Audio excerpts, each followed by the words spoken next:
For 7 days, the white canine did not touch his food, and by the seventh morning, even the Marine stopped pretending it was just a bad mood.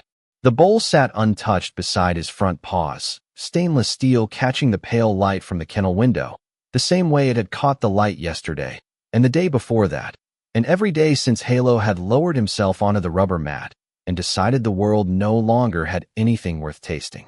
He was a 6-year-old white German shepherd, broad through the chest, lean in the legs, with a coat the color of winter clouds and eyes so light amber they looked almost gold when the sun found them.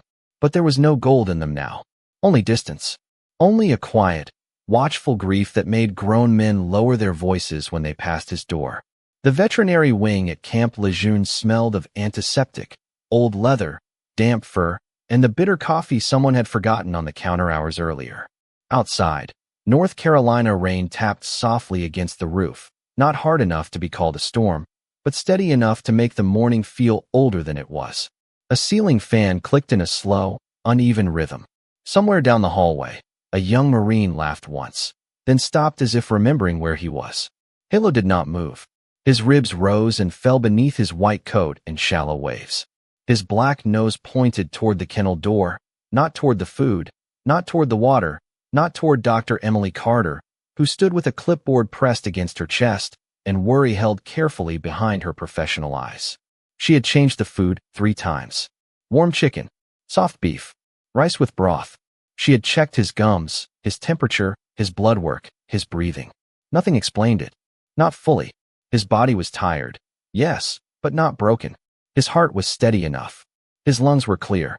There was no injury hidden beneath the fur, no fever burning through him, no reason a trained military working dog should lie there refusing the simplest act of staying alive. That was what frightened her. Animals fought pain. Halo seemed to be fighting memory. At 0600, Staff Sergeant Isaiah Brooks stepped through the outer door without making a sound. He was 38 years old, tall, broad-shouldered, and dark-skinned, with close-cropped hair, a trimmed beard, and the kind of stillness that made people move carefully around him without knowing why. His uniform was clean, but his boots carried dried red Carolina clay along the soles. His face held no panic. Isaiah Brooks had seen panic before. He had seen it in hospital waiting rooms, in roadside silence, in the faces of men who tried to be brave after the world took something from them. Panic was loud. This was worse. This was the kind of quiet that came after prayer had gone unanswered too many times. He paused outside Halo's kennel and looked at the untouched bowl. Nobody had to tell him. He had counted every day. 7 bowls. 7 mornings. 7 evenings sitting on the cold floor with his back against the wall, speaking softly to a dog who no longer turned his head at his own name. Halo had once crossed training fields like a streak of white flame. He had followed commands with a precision that made younger handlers shake their heads in disbelief. He could find a hidden object inside a row of parked trucks, smell fear before a man admitted it, and stop at Isaiah's left heel so perfectly that their shadows looked joined at the boot. But now he lay curled against the rear wall of the kennel, his white tail still, his ears half lowered, his gaze fixed on the narrow line beneath the door as though someone might return through it if he waited long enough. "Morning, boy," Isaiah said. His voice was low, warm, worn smooth by years of giving orders he wished he had never had to give. Halo blinked once. That was all. Dr. Carter looked up from the chart. "He drank a little after midnight," she said, careful with her tone. "Not much, but a little." Isaiah nodded. He did not ask what both of them already knew. How long can he keep doing this? How long before waiting becomes leaving? He opened the kennel latch and stepped inside slowly, not like a handler entering a workspace, but like a man entering a chapel. The metal gate clicked behind him. Halo's ears twitched at the sound, then settled again. Isaiah lowered himself to the floor, knees stiff, one hand resting open on the mat between them. He did not reach for the dog. He had learned that grief did not like being grabbed. It had to be sat beside. It had to be given room to breathe. "You don't have to eat for them," he whispered. "You don't even have to eat for me." Rain traced thin lines down the window. The kennel lights hummed overhead. Halo's eyes shifted, barely, toward Isaiah's hand. For one fragile second, Dr. Carter thought he might lift his head, but the dog only exhaled, slow and heavy, and turned his gaze back toward the door. Isaiah watched him, and something deep behind his eyes tightened. He knew that look. He had worn it himself after coming home. After the ceremonies. After the folded flags and the polite hands on his shoulder. People had told him he survived, as if survival were the same thing as returning. But some parts of a soul did not come back when called by rank. Some parts stayed behind with the last voice that had ever made the world feel safe. Down the hall, the base chapel bell rang 6 times, soft and distant through the rain. On the 4th chime, Halo's right ear lifted. On the 5th, his nose trembled. On the 6th, his paw moved 1 inch across the mat and touched the old leather collar lying beside the bowl. Isaiah saw it.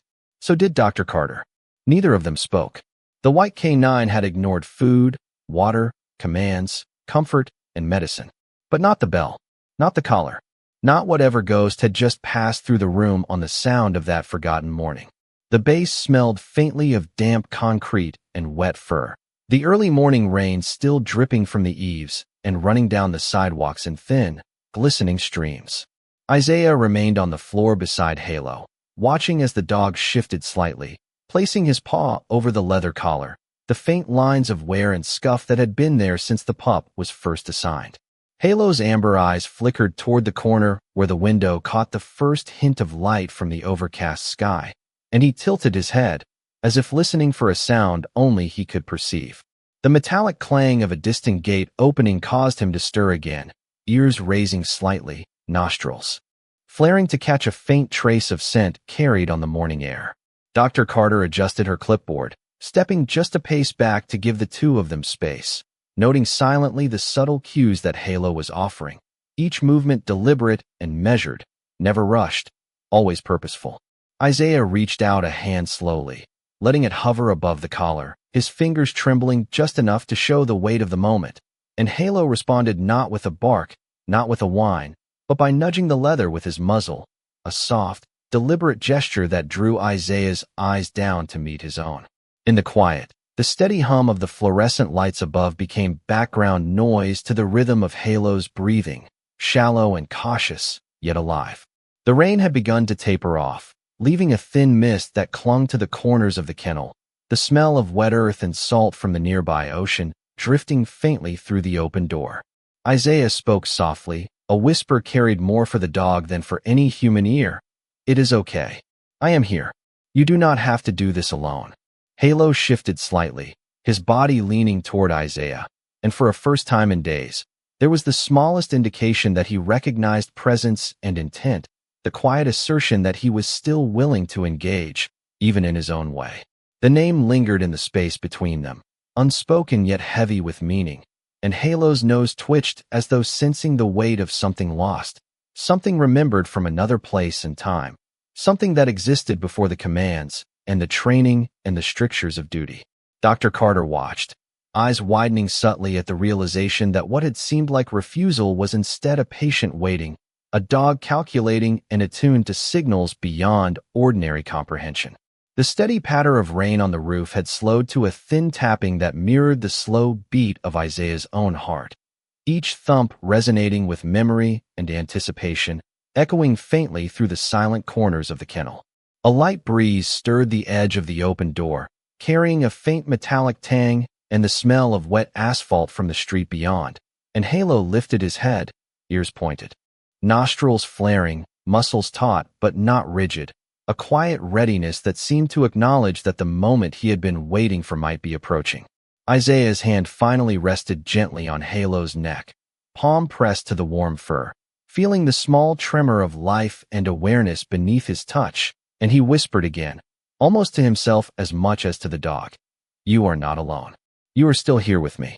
Halo's tail twitched once, the faintest movement, and he let his muzzle rest against Isaiah's hand, a gesture of trust and connection that had been absent for a week. Dr. Carter stepped even further back, careful to leave the room filled only with the quiet presence of the two, watching the way Halo's amber eyes slowly lifted to meet Isaiah's, holding for a long, suspended moment of recognition, of understanding that was felt and not spoken. Outside, the sky lightened imperceptibly, a thin wash of gray-blue light painting the wet concrete with reflections of silver and faint gold. The room smelled faintly of rain, of damp fur, of the antiseptic that could not mask the warmth of this small, fragile connection forming. Isaiah's voice remained a whisper, steady and patient, as he allowed the silence to stretch, letting Halo make the first move, letting the dog signal his own willingness to be present, to survive, to respond. Finally, Halo lifted his front paws slightly, placing them over Isaiah's outstretched hand, pressing gently, a careful and deliberate touch that seemed to say he was ready to rejoin the world in his own way, that he was listening, that he had chosen to trust again. The small gesture, simple yet monumental, drew a soft exhale from Isaiah, and the tension that had held the room taut for 7 days began to release ever so slightly.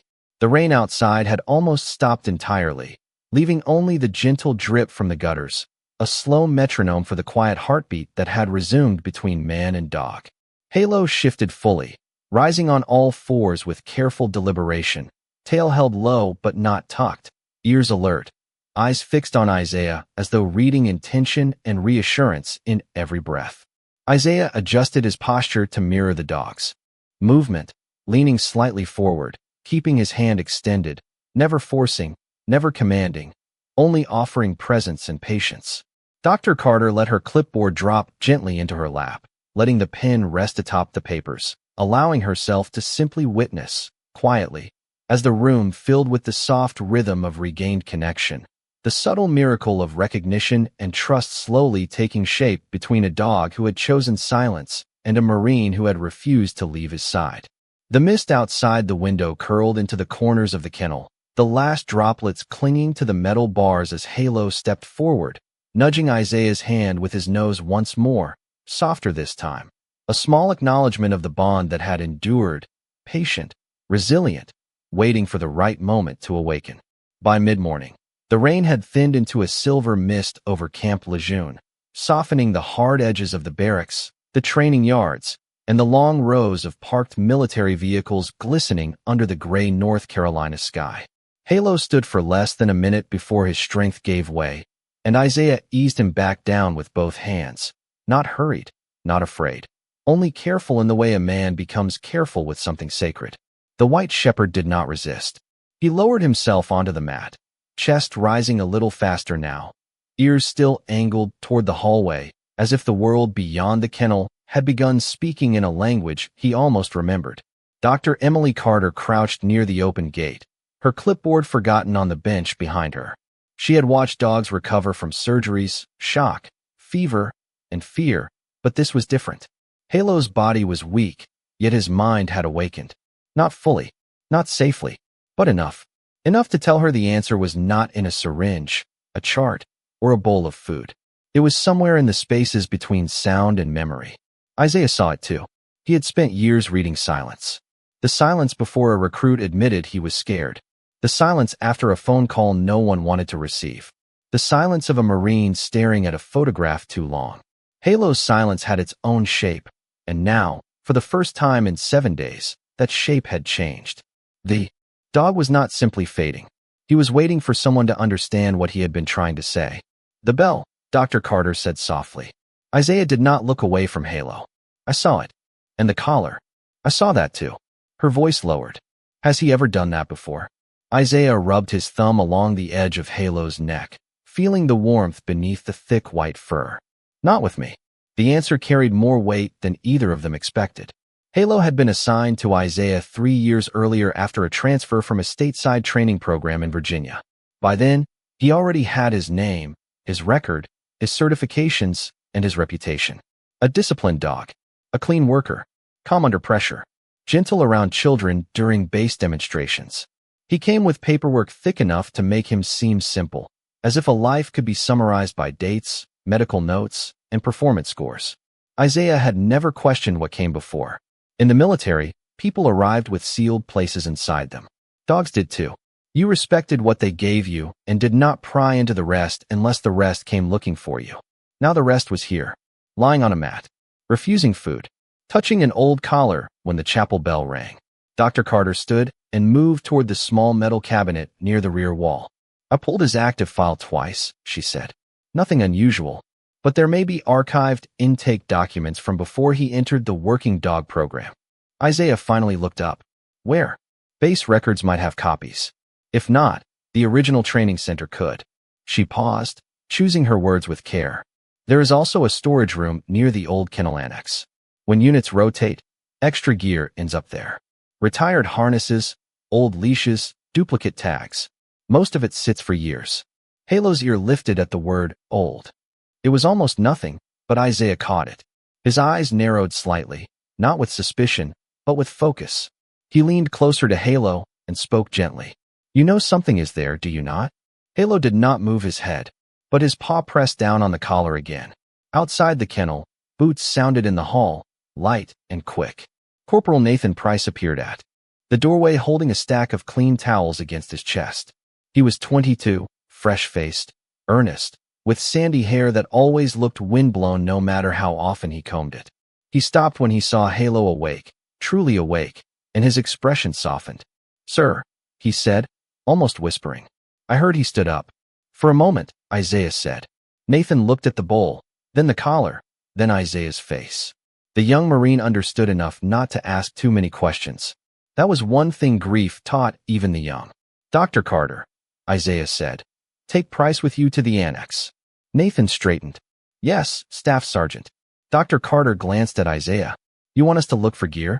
Anything tied to Halo before he came here? Collars, tags, training logs, photographs. Anything with a name scratched out or written in the margins. The room seemed to hold its breath after that. A name. The word did not sound important until it did. Halo's eyes shifted toward Isaiah, slow and deliberate. And for one brief second the dog's gaze sharpened with something almost painful. Recognition, perhaps. Or warning. Or hope trying not to rise too quickly. Isaiah felt it settle in his chest. He had spent years teaching younger Marines that details mattered. A loose strap. A strange smell. A silence where there should have been noise. Now a starving dog had given him 3 details, and all of them pointed backward. Dr. Carter and Nathan left without another word, their footsteps fading down the hall toward the old annex. Isaiah stayed on the floor, listening to the rainwater drip from the gutters outside and the fragile rhythm of Halo's breathing beside him. The chapel bell was quiet now, but its echo seemed to remain in the kennel, wrapped around the collar, caught in the dog's white fur, waiting. Isaiah rested his hand near Halo's paw, not touching the collar. Not yet. All right, he whispered. We will find what you are trying to remember. Halo closed his eyes, but he did not turn away from the door. Isaiah sat quietly on the cold concrete floor of the kennel. Halo curled beside him with his paws lightly resting over the old leather collar, the soft amber of his eyes. Tracking every subtle movement in the room, the faint mist from the receding rain outside curling around the corners of the window, and carrying the distant smell of salt and damp pine from the nearby coast, the fluorescent lights above humming a steady rhythm that seemed to mark the slow passage of time, the world outside moving in gentle, oblivious steps while inside the small room. Everything felt suspended between past and present. Halo's breathing had deepened slightly, slow and measured, but still careful, every exhale carrying a hint of tension and expectation, as though he were bracing for something he could not yet name.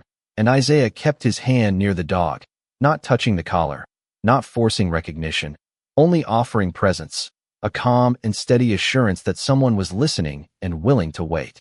He glanced at the empty bowl beside the mat, its stainless steel surface reflecting the pale light, but he did not move to refill it, understanding that this was not about hunger, but about memory and trust and something far more elusive, something that had been buried in the quiet corners of Halo's mind for years. The hallway beyond the kennel was empty, echoing softly with the distant clatter of a mop and bucket and the muted steps of a passing Marine, but inside, the room felt larger than it was, as if it had expanded to hold the weight of the unspoken past.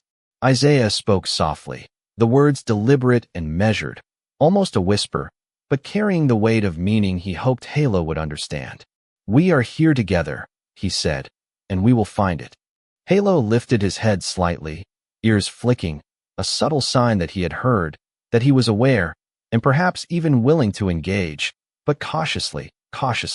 The rain had left the air damp and heavy, settling into every corner of the kennel and adding a sheen to the floor that mirrored the quiet light from the window, and Isaiah noticed how the mist clung to Halo's white fur, outlining his form in a way that seemed almost ethereal, highlighting the contours of muscles long trained for agility and obedience, now tense with anticipation and memory. Dr. Emily Carter returned from the annex with Corporal Nathan Price, carrying a small box of retrieved items, old leashes, worn harnesses, and a faded photograph that showed a much younger Halo with a boy whose face was barely visible in the soft focus, yet whose presence seemed to call out to the dog across time. Nathan set the items carefully on the bench, and Halo's gaze fixed immediately on the photograph, his head tilting, nose twitching, and the paw that had rested lightly on the collar shifted, pressing with gentle insistence, a subtle command to look closer, to recognize, to remember. Isaiah leaned in, tracing the outline of the photograph, noticing the boy's small hand reaching toward the dog, and he felt a weight settle in his chest, a quiet understanding that the dog was reacting not to food, not to the command of any handler, but to a memory, a thread of connection that had persisted despite years and distance, a signal hidden in the folds of time that now demanded attention. Halo shifted slightly, rising to his elbows and sniffing the air near the photograph, his movements deliberate and careful, as though confirming that what he remembered was still real, still present. The room remained silent, the only sounds the faint drip of water from the gutters outside, the distant hum of fluorescent lights, and the measured breathing of the dog and the Marine beside him. Isaiah spoke again, gently, as if reminding Halo that he was not alone in this search. "Do you remember him, boy?" Halo's tail twitched slightly, a small but deliberate gesture that seemed to answer, though the answer was not audible. Dr. Carter watched, noting the subtle shift in Halo's posture, the way his ears rose, the way his nose moved toward the photograph, recognizing in that quiet behavior the beginning of reconnection, the first sign that the dog was ready to respond, to engage with the memory, to bridge the gap between past and present. Nathan stood a pace back, careful not to distract, letting Isaiah and Halo occupy the space fully, feeling the tension in the room ease just slightly, the quiet understanding building between man and dog, a trust renewed in the absence of force, in the presence of patience and observation. The morning light continued to pale, brushing the floor in faint streaks across Halo's white fur and the scattered items on the bench, casting shadows that moved with the mist outside, and Isaiah leaned closer, whispering again, his voice soft but resolute. "It is here. We will find him." Halo's gaze remained fixed, unwavering, amber eyes holding steady, alert but calm, as if acknowledging the promise, the commitment, the understanding that this moment was theirs to navigate together, quietly, carefully, as the past began to unfold within the small, rain-washed room. The photograph lay on the bench like a small window into a life nobody in the room had been invited to remember. Its edges were soft from age, the surface faintly scratched, the colors faded into the warm yellow of an old summer afternoon. In it, Halo was not Halo yet. He was smaller, thinner, his white fur still uneven around the ears, his paws too large for the rest of him, sitting in a patch of grass beside a boy in a blue sweatshirt. The boy could not have been more than 9 or 10 years old. He had a baseball cap turned backward, a gap in his front teeth, and one hand resting on the puppy's back with the unguarded confidence of a child who believed love was enough to keep everything safe. Isaiah studied the image without speaking. Dr. Emily Carter stood beside him, her arms folded loosely, her eyes lowered in quiet respect. Corporal Nathan Price shifted from one foot to the other, no longer looking like a young Marine proud of finding evidence, but like someone who had stumbled into another family's prayer. Halo had pulled himself forward until his nose nearly touched the photograph. His body trembled from the effort, but he refused to lie back down. He inhaled once, slowly, then again, as if the paper still carried a scent beneath the years. It could not have, not in any ordinary way. The photograph had been stored in a cardboard box near the old kennel annex, buried under cracked leashes, duplicate tags, and a faded training vest with a broken buckle. It smelled like dust, canvas, and dry paper. But Halo smelled something else, or remembered something else. Sometimes, Isaiah thought, the heart had its own nose. Nathan cleared his throat softly. There was a folder with it, Staff Sergeant. He placed a thin manila file on the bench. The tab had been bent flat, and the label was written in black marker. Pre-program intake, Virginia Civilian Foster Transfer. Isaiah opened it carefully. Inside were copies of medical forms, vaccination records, an early temperament evaluation, and a short note clipped to the back. The paper was creased, the ink slightly blurred, but still readable. Dr. Carter leaned closer. This was before he entered the military working dog pipeline, she said. He was placed temporarily with a civilian foster family after being found abandoned near Roanoke. Isaiah's jaw tightened at the word, but his hand stayed gentle near Halo's shoulder. He kept reading. The foster family name was Monroe. The primary caregiver was listed as Daniel Monroe. Secondary contact, Rebecca Monroe. And beneath that, in smaller handwriting, almost casual, almost easy to miss, was another line. Child and home, Caleb Monroe, age 9. Halo's paw moved. Not much. Just enough that one nail tapped softly against the old collar on the floor. The sound was tiny, but everyone heard it. Nathan whispered, Caleb. Halo's head lifted. His ears rose straight, sudden and sharp, and his eyes locked on Nathan with such intensity that the young Marine froze. Not fear. Recognition. Pain. A door opening too fast. Isaiah raised one hand slightly, asking Nathan to stay still. Say it again, Dr. Carter murmured, but Isaiah shook his head once. Not yet. Some words were not tools. Some words were keys, and keys had to be turned with mercy. He looked back at the file. There was another note, written in a different hand, probably from a foster coordinator. White Shepherd responds strongly to child's voice. Child calls him Angel. Isaiah stopped breathing for one quiet second. The room seemed to draw inward. The hum of the lights faded behind the blood in his ears. Angel. Halo's name before training. Before rank. Before commands. Before the world learned to measure him by usefulness. Isaiah looked at the white dog beside him, at the scarless beauty of his face, at the exhausted body still trying to rise because a memory had reached him through a photograph and a name. Angel. Isaiah whispered, but so softly it was almost only breath. Halo's eyes turned to him. The change was small and devastating. His face did not brighten. His tail did not wag. He did not spring up like a storybook miracle. Instead, his lower jaw quivered once, and he released a sound so faint it barely crossed the space between them. Not a bark. Not a whine. Something older than both. Dr. Carter covered her mouth with one hand. Nathan looked down at his boots. Isaiah felt a familiar ache open behind his ribs. He had heard men make sounds like that without making any noise at all, sitting alone after mail call, staring at names on paper, holding grief in their hands because there was nowhere else to put it. The file held one more sheet, a printed email from years ago. Rebecca Monroe had written to the transfer coordinator after Caleb passed away from a long illness. She explained that Angel had stopped sleeping in his bed and kept waiting by Caleb's bedroom door.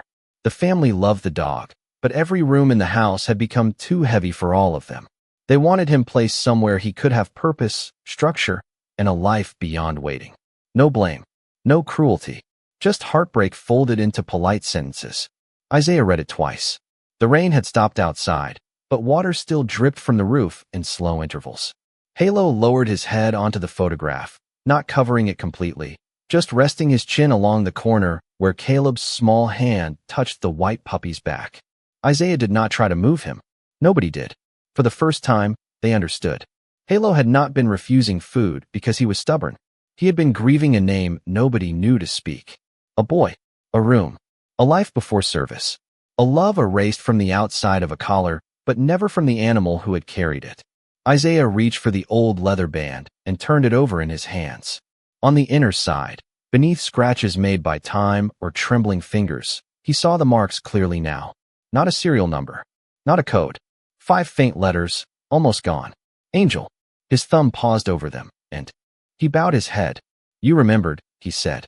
Halo closed his eyes, his chin still touching Caleb's photograph, and for the first time in 7 days, the stillness in the kennel no longer felt like surrender. It felt like morning finally being witnessed. By early afternoon, the veterinary wing had grown warmer, though the sky outside remained dull and low, the kind of gray that made the pine trees beyond the fence look painted in ash. A quiet had settled over the room after the name was found, not the empty quiet from before, but a careful one, filled with people afraid to move too quickly around something fragile. Halo lay with his chin still touching the old photograph, his eyes half closed, his white coat dull beneath the fluorescent light. The file rested open on the bench beside Isaiah, and every page seemed heavier now that they knew what it held. Caleb Monroe. Angel. A foster home in Virginia. A boy who had loved a lost puppy so gently that years later, the grown dog still answered to the echo of him. Dr. Emily Carter checked Halo's hydration line and adjusted the folded towel beneath his shoulder. She moved with the softness of someone entering a church after a funeral, all steady hands and lowered voice. "He needs nutrition soon," she said. "I do not want to force him unless we have to, but his body is running out of reserves." Isaiah nodded, still looking at Halo. "Give me one more night." Dr. Carter did not answer immediately. Rules had their place. So did medicine. But there are moments when healing stands at the door and waits for permission from something deeper than science. She looked at Halo, then at the photograph, then at the old collar curled beside the bowl like a tired question. "One night," she said. "But if he declines, we step in." Isaiah accepted that with a slow nod. He had asked for mercy, not a miracle on demand. Corporal Nathan Price carried the box of old gear to the far counter, but before he left, he pulled one more item from beneath the cracked harnesses. It was a small digital video disc in a clear sleeve, labeled in fading blue ink. Monroe Foster Intake, Summer Evaluation. Nathan held it up. "There is a player in the records office," he said. "Old one. It might still work." Isaiah looked at the disc, and for the first time all day, uncertainty crossed his face. Some doors opened gently. Some opened onto rooms people were not ready to enter. "Bring it," he said. 20 minutes later, a small laptop sat on a metal rolling cart near the kennel gate, its screen flickering blue while the old disc spun with a soft mechanical whir. Halo did not lift his head at first. His breathing stayed slow, his nose resting near Caleb's photograph. Then the speakers crackled. Static. A burst of wind. A child laughing. Halo's eyes opened. Not wide. Not suddenly. But open. Isaiah leaned closer. The screen showed a backyard in late summer, somewhere green and quiet, with a wooden fence, a plastic baseball bat lying in the grass, and sunlight falling in bright patches across a porch. The image shook as if held by someone smiling too hard to keep the camera still. Then a boy's voice called from somewhere off-screen. "Angel, come here." Halo's entire body went still. Every muscle. Every breath. Isaiah felt the change before he understood it. The room did too. Dr. Carter froze beside the cart. Nathan stopped with one hand on the doorframe. On the screen, a white puppy tumbled across the grass, ears too big, tail swinging wildly, chasing the boy in the blue sweatshirt. Caleb Monroe appeared laughing, thin and bright-eyed, moving slower than most children, but smiling as if the whole sky belonged to him. He dropped to his knees, and the puppy climbed into his lap with clumsy devotion. Caleb wrapped both arms around him. "Good boy, Angel," the child said. "You found me." Halo made a sound then, low and broken, and tried to rise. Isaiah caught him gently before he could strain too hard. "Easy," he whispered. "Easy, boy." But Halo did not want to run. He only wanted to face the sound. Isaiah helped him sit upright. One arm braced along the dog's chest, feeling how weak he had become, feeling also the tremor of recognition moving through him like a distant bell. On the screen, Caleb held up a small treat. "Wait," he said, trying to sound official. The puppy sat, crooked and proud. Caleb laughed again. "Okay, eat." That word, spoken in that child's voice, did what 7 days of bowls and coaxing had not done. Halo turned his head slowly toward the food beside him. Nobody breathed. Isaiah reached for the bowl, then stopped. Not the bowl. Not yet. He took one small piece of soft food between his fingers and held it out, low and steady. Halo looked at it, then at the screen. Caleb's voice crackled again from the tiny speakers, warm through the years. "Good boy, Angel." Isaiah swallowed the ache in his throat. "Caleb did not forget you," he whispered. Halo's nose moved toward Isaiah's hand. He sniffed once, twice. His mouth opened slightly, then closed, as if the simple act hurt more in the heart than in the body.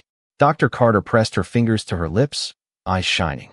Nathan stared at the floor, blinking hard. The room held itself still, afraid even hope might be too loud. Halo leaned forward and took the food from Isaiah's fingers. It was only one bite.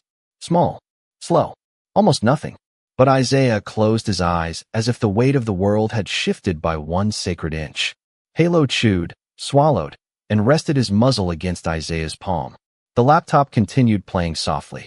In the old summer light, Caleb laughed again, and the puppy that Halo used to be bounded after him through the grass, white fur flashing like a little flame.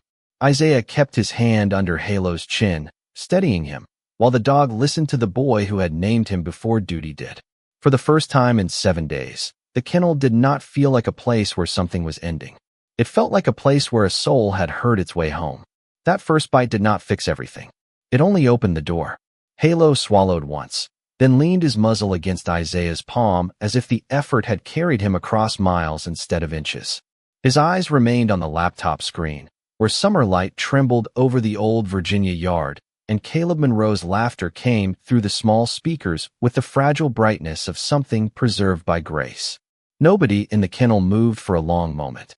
Dr. Emily Carter kept one hand against the metal cart, her knuckles pale, her eyes wet but steady. Corporal Nathan Price stood near the door, shoulders squared the way Marines are taught to stand, though his face had gone soft with a grief too young to name. Isaiah held Halo's chin and felt the dog's breath warm against his fingers. He wanted to say something. He had commanded teams in the rain, spoken at memorial services, calmed younger Marines when the night got too heavy. But now, with one starving dog resting against his hand and a lost child's voice filling the room, words felt too large and too small at the same time. On the screen, Caleb sat beneath a maple tree with Angel curled in his lap, the puppy's white fur bright against the boy's blue sweatshirt. The camera shifted, and a woman's voice, gentle and tired, said from behind it, "He follows you everywhere, Caleb." The boy looked down at the puppy and smiled. "Because he knows I need him." Halo's ears lifted. Isaiah felt the tremor pass through the dog's body like a bell struck far away. Need. That word had weight. Every Marine understood it, even when they pretended not to. Need was why men checked on each other at 2 in the morning. Need was why a dog learned the rhythm of one person's footsteps. Need was why Isaiah had come back to this kennel every night, even when Halo would not look at him. Dr. Carter stopped the video before it could move too quickly into whatever came next. The screen froze on Caleb's face, half laughing, one hand resting on the white puppy's head. "That may be enough for now," she said softly. Isaiah nodded. Halo kept staring at the frozen image. His body had begun to shake again, not violently, not from fear, but from exhaustion and feeling. Isaiah reached for another small piece of food. He did not raise it to Halo's mouth this time. He placed it on his open palm and waited. Halo sniffed, turned away. Then, after several long breaths, turned back and took it. Another small bite. Another quiet miracle no bigger than a thumbnail. Dr. Carter let out a breath she had been holding. "Good," she whispered. "That is good." Halo lowered his head, but not onto the mat. He lowered it onto Isaiah's wrist, anchoring himself there, holding onto the living hand instead of the paper photograph. Isaiah looked down at him, and something old inside the Marine shifted. He had spent years believing strength meant carrying pain without showing where it hurt. He had believed memory was a locked footlocker, useful only if kept shut. But Halo had nearly faded because one name had been sealed away too carefully. One love had been filed, archived, and forgotten by everyone except the heart that still needed it. Later that afternoon, when Halo finally slept, Isaiah left the kennel for the first time in hours and walked alone to the small records office beside the veterinary wing. The rain had ended, but puddles still gathered in shallow dips along the sidewalk, reflecting the pale sky and the flag moving slowly above the administration building. His boots made soft sounds against the wet pavement. Marines passed him and nodded, but he barely noticed. He carried the old file under one arm and the image of Caleb's hand on Angel's head somewhere deeper than thought.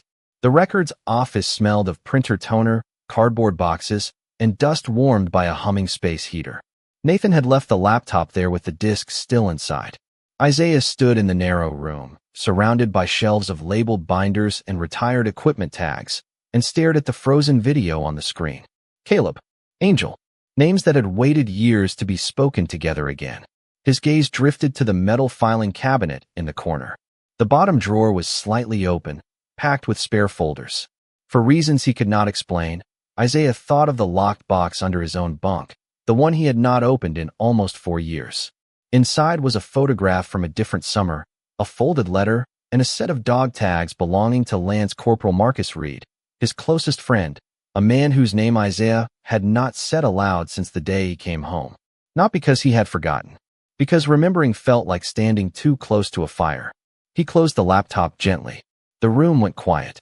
Outside, a truck rolled past, tires whispering over wet asphalt. Isaiah placed both hands on the edge of the desk and bowed his head.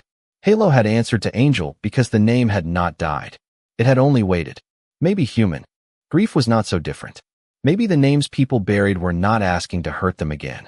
Maybe they were asking to be carried honestly. When Isaiah returned to the kennel, the evening light had begun to soften the hallway, turning the floor a muted gold. Halo was awake. Weak, but awake. His eyes followed Isaiah through the gate.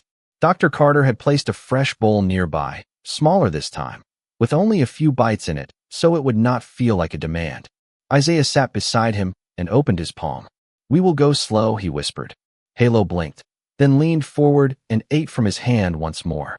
Isaiah smiled faintly, the kind of smile that did not erase sorrow but made room beside it. "Good boy, Halo," he said, then paused, lowering his voice with a tenderness that changed the room. "Good boy, Angel." Halo's tail moved once against the mat, soft as a prayer. The evening light slanted through the tall windows of the kennel, softening the harsh edges of concrete and steel into muted golds and pale shadows. Halo rested his head lightly on Isaiah's knee, eyes half closed but alert, nostrils flaring gently as he inhaled the subtle mix of antiseptic, damp fur, and the faint trace of rain that still clung to the outer walls. The bowl of food beside them had been gradually emptied over the last hour, each bite small, deliberate, a careful step back toward life rather than a race to recover what had been lost. Isaiah's hand rested along the dog's back, feeling the warmth, the tension, and the slow ease of muscles that had been stiff from 7 days of near refusal. Dr. Emily Carter watched from the corner, hands folded, the soft hum of the fluorescent lights above adding a rhythm to the silence, a pulse to the room that matched Halo's slow breathing.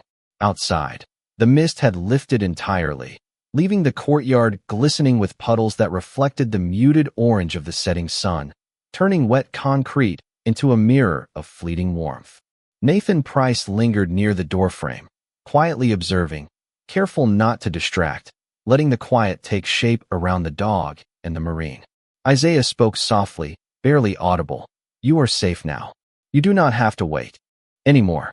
Halo lifted his head fully, ears tilting forward, eyes meeting Isaiah's with the faintest spark of recognition, and then shifted his weight, rising on all fours with a careful grace, every movement deliberate and patient. The photograph of Caleb Monroe and the small puppy still lay on the bench nearby, but Halo's attention had moved beyond it, toward the present, toward the hand that had held him through the quietest, loneliest days. Isaiah adjusted his position, letting the dog move closer, feeling the warmth radiate beneath his palm, sensing the subtle confidence that had begun to return.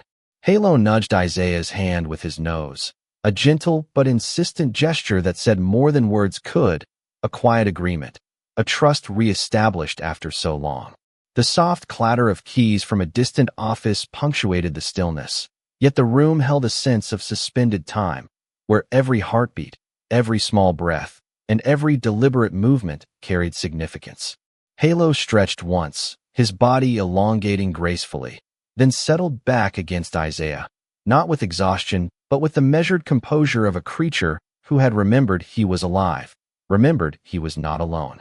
Dr. Carter stepped closer, offering a small towel to rest under his shoulder, and Halo accepted the support without resistance, leaning into it, the faint tremor of energy that had coursed through him gradually stabilizing.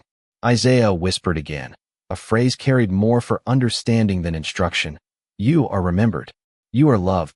Halo's ears flicked once, tail moving slowly in approval, his eyes closing briefly in trust and acknowledgement.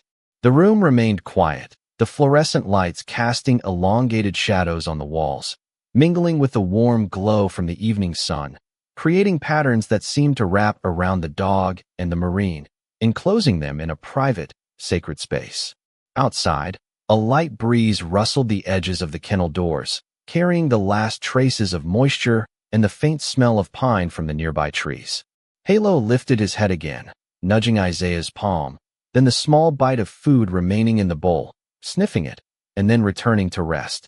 Against Isaiah, as if confirming that the world had returned to a place he could trust. Nathan shifted slightly, giving the two space, and Dr. Carter murmured, "It is remarkable." Isaiah nodded silently, eyes soft but focused, feeling a profound weight of understanding settle across him. The dog that had refused to eat, that had carried grief through each long, quiet day, was present again. Not just physically, but fully, aware, responding, living in a space of remembered love and careful trust.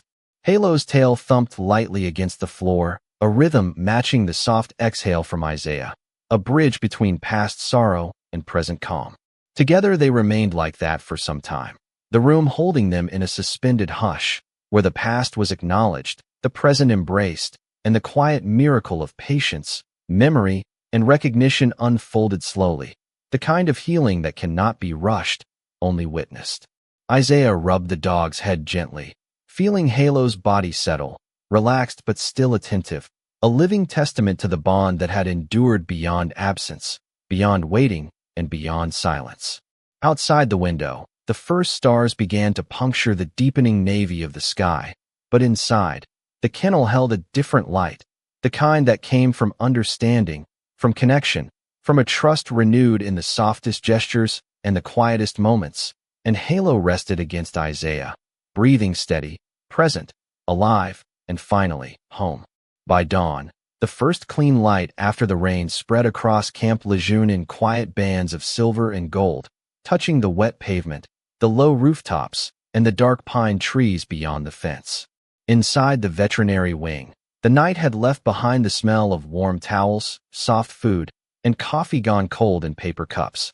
Halo had slept for nearly 4 hours without stirring, his white body curled against the folded blanket Dr. Emily Carter had placed beneath him, one paw resting close to the old leather collar and the photograph of Caleb Monroe.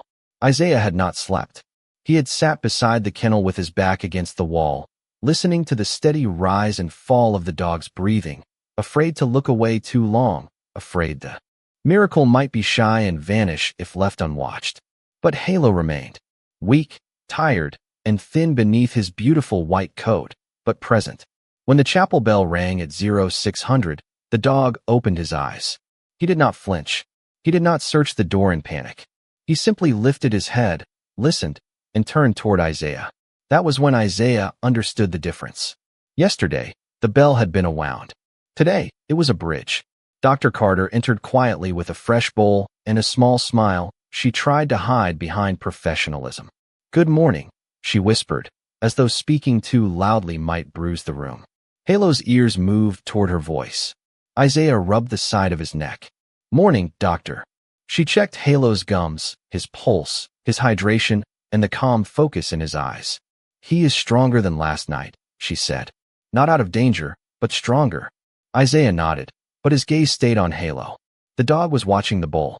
Not hungrily, not eagerly, just watching. That was enough to make the room feel warmer. Isaiah took a small portion into his palm and waited. Halo leaned forward, sniffed, and ate. One bite, then another. Slow, careful, quiet. Dr. Carter looked down and blinked hard, then busied herself with the chart, though there was nothing on that page that could fully explain what had happened. Some recoveries could be measured in ounces, numbers, and vital signs. Some began when the right name entered the room. Corporal Nathan Price arrived a few minutes later carrying a small envelope from the records office. "Staff Sergeant," he said softly, "I found one more thing attached to the Monroe file." Isaiah took it. The envelope was old, its corners worn, sealed once, and opened carefully long ago. Inside was a folded note written in a child's uneven hand. The letters tilted up and down across the paper like they had been carried by hope instead of a ruler. Isaiah unfolded it while Halo watched. The note was short. "Dear whoever takes care of Angel, he likes to sleep where he can see the door. He does not like thunder unless you sit with him. Please tell him he is brave. Please do not let him think I left him." Isaiah stopped reading. His throat tightened, and for a moment the room blurred around the edges. Dr. Carter turned away slightly, giving him the dignity of silence. Nathan lowered his head. Halo stared at the paper, nose trembling, as though the shape of Caleb's love had somehow survived in the ink. Isaiah sat down on the floor and held the note close enough for Halo to smell, though he knew the years had taken whatever scent once lived there. Still, Halo leaned in. He breathed over the page. Then he rested his forehead against Isaiah's wrist. Isaiah closed his eyes. There it was. The hidden command no handler had ever written. The mission Caleb had left behind. Do not let him think I left him. All these years, Halo had been carrying a question no one knew how to answer. Why did the boy stop calling? Why did the room empty? Why did love disappear behind closed doors and new names? Isaiah folded the note with careful hands, then looked at Halo. He did not leave you because he wanted to, he said, his voice low and steady. He loved you, Angel. He loved you all the way to the end. Halo's breathing changed. A long inhale, a slow release. Not understanding the words as humans do, perhaps, but knowing the tone, the mercy, the truth finally placed where confusion had been. Isaiah reached into his uniform pocket and pulled out something he had carried since late night, after returning briefly to his bunk while Halo slept. A pair of dog tags. They belonged to Lance Corporal Marcus Reed. Isaiah held them in his dark palm, their silver edges catching the morning light. He had not meant to bring them into the kennel. Or maybe he had. Some part of him had known. I had a name I stopped saying too, Isaiah whispered. Dr. Carter stood still. Nathan did not move. Halo lifted his eyes. Isaiah looked at the tags, then said the name aloud, softly, clearly, without rushing through it. Marcus Reed. The words did not break him. They opened him. The room seemed to exhale. Halo shifted closer and laid his muzzle over Isaiah's wrist, covering both the child's note and the Marine's dog tags with the same gentle weight. 2 names. 2 griefs.